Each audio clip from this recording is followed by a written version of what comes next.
Thank you. Thank you. Thank you. Yes.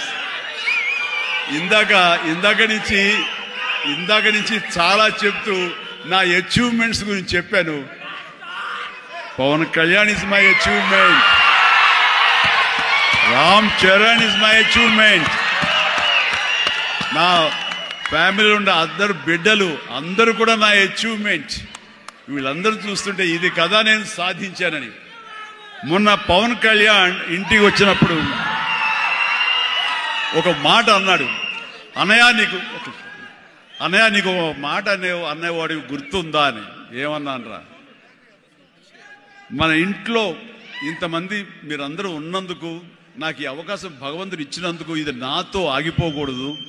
ఒక రాజ్ కపూర్ ఫ్యామిలీలో ఎంతమంది ఎలా ఉన్నారో ఆ రకంగా మరొక రాజ్ కపూర్ ఫ్యామిలీ మన మెగా ఫ్యామిలీ అవ్వాలి అని నువ్వు చెప్పావు.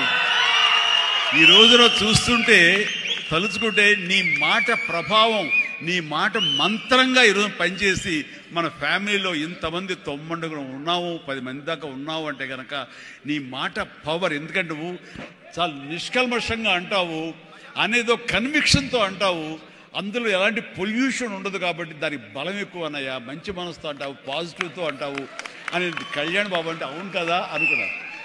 తెలియకుండా అదే ఒక పత్రిక కపూర్ ఫ్యామిలీ ఆఫ్ సౌత్ అంటూ మా గురించి ప్రస్తావించినప్పుడు, భగవంతుడా, ఇది మా గొప్పతనం కాదు, నువ్వు ఈ ప్రజలు, నా అభిమానులు, ఈ ప్రేక్షకులు మమ్మల్ని ఆదరించారు కాబట్టి మేము ఈ స్థాయిలో ఉన్నాము. అనుకున్నది ఆ రకంగా సాధించగలిగాము అనిపిస్తుంది.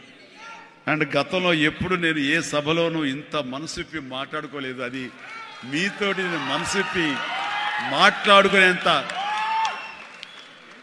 ఆప్తుల మధ్య ఈ ఆప్తా సంస్థ సంబంధించి నా గుండెని టచ్ చేశారు. అందుకనే లోపల నుంచి అది తన్నుకొచ్చింది కాబట్టి మనస్ఫూర్తిగా నా కుటుంబ సభ్యులతోటి, నా వాళ్ళతోటి నేను మాట్లాడుతున్నట్టుగా అనిపిస్తుంది. అండ్ మీరు ఎప్పుడు